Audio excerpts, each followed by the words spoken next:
Une bouffée est montée de mon ventre. Elle s'en est arrachée. Il est des moments où l'être ne peut plus rien endurer.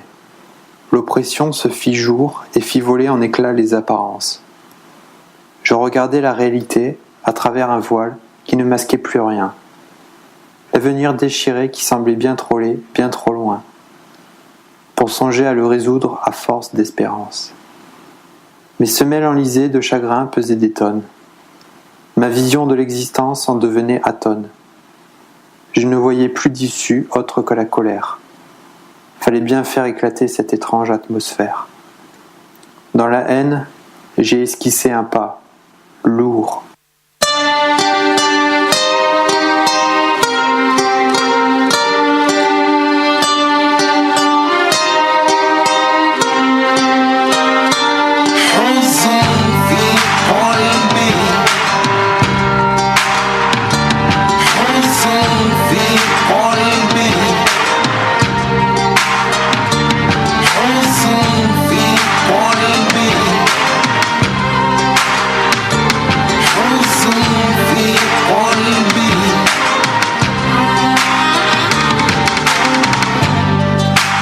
Chasse de leur maison.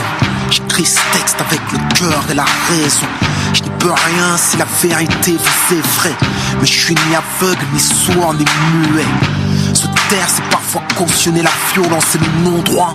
Je ne serai pas complice du silence anticolonialiste. Ce n'est pas être antisémite, je suis qu'un homme avec le sens de la justice.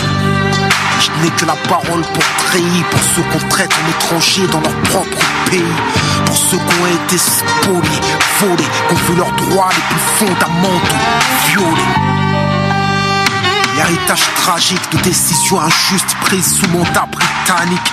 Depuis la déclaration Balfour, on s'enfonce pour comprendre le présent, comprendre où l'histoire commence. Priver un peuple de l'autodétermination, partager ses terres sans aucune consultation. Observe le drame de la colonisation. Deux options, la lutte ou la résignation. La Palestine n'était pas une terre sans peuple, destinée à accueillir un peuple sans terre. Il y a bien un occupant et un occupé. Il y a bien un oppresseur et un opprimé. Le renier, c'est tenter d'effacer l'histoire. Et effacer l'histoire, c'est refuser qu'on la répare. Il y a bien un agresseur et une victime, un colonisateur et un résistant palestinien. Il est question de faits établis, pas de point de vue. Ma raison peut s'y tenir, même si mon cœur est ému. Il ne s'agit pas de deux forces égales qui s'affrontent. Les médias parlent de guerre, quelle honte. La troisième puissance armée face à une nation sans état.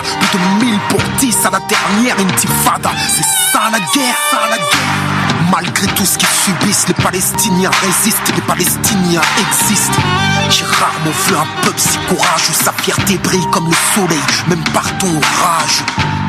Je peux pas me désolidariser, juste en tant qu'être humain, je peux pas ne pas me positionner. C'est un appel à partager leur peine, mais les ignorants diront que c'est un appel à la haine. On nous nourrit par l'injustice en la dénonçant, mais en la taisant, quoi qu'ils disent, j'écris avec le cœur et la raison.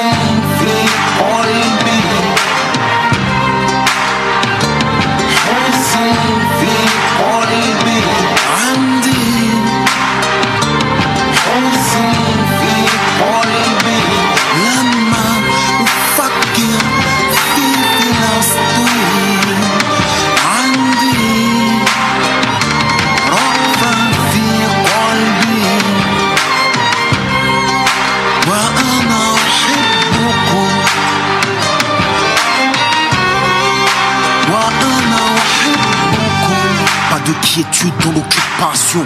Au quotidien, l'occupation, c'est l'humiliation. L'humiliation est violente, constante aux frontières des checkpoints. La liberté est agonisante. J'écris la détresse d'une nation qui sur ses propres terres n'a plus la libre circulation. Sous couvert de sécurité, l'apartheid se maquille et le mur sépare des familles. Les colonies se multiplient sous l'œil passif et complice des États-Unis. Négociations sans fin pour la création d'un État palestinien. Mais quand viendra l'heure, qu'est-ce qu'il en restera?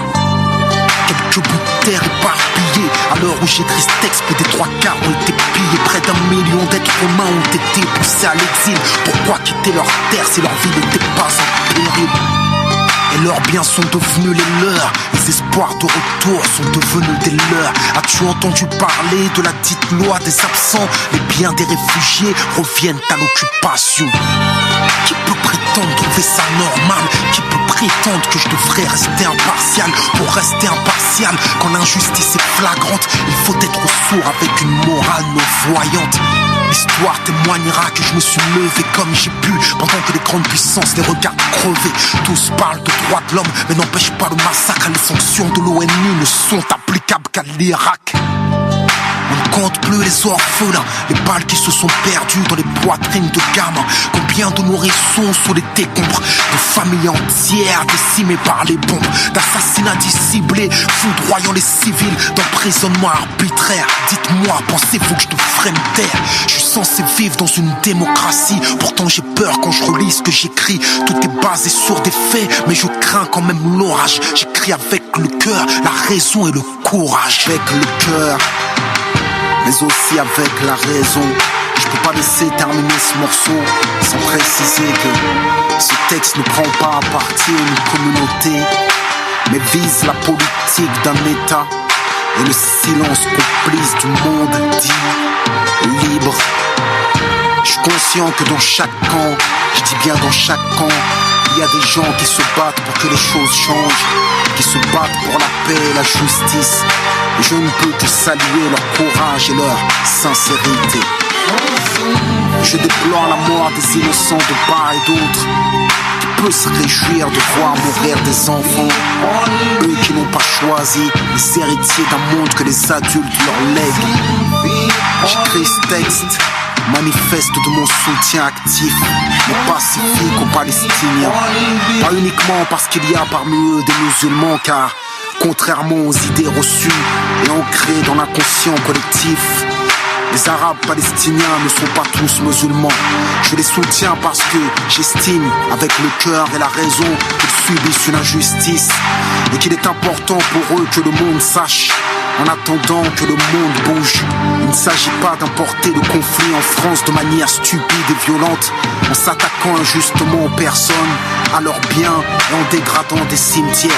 Ce sont là des choses que je ne cautionne pas et que je condamne clairement. J'espère toujours voir la paix dans la justice se lever à l'horizon. Et j'écris.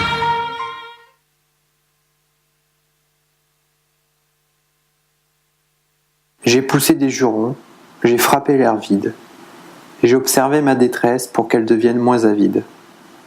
J'ai observé les autres aussi. Il y en avait plein comme moi, immobiles et seuls. Il y en avait plein qui traçaient à grands pas leur chemin. Il y en avait par deux, par groupe, par meute. Il y en avait qui avaient peur de rien,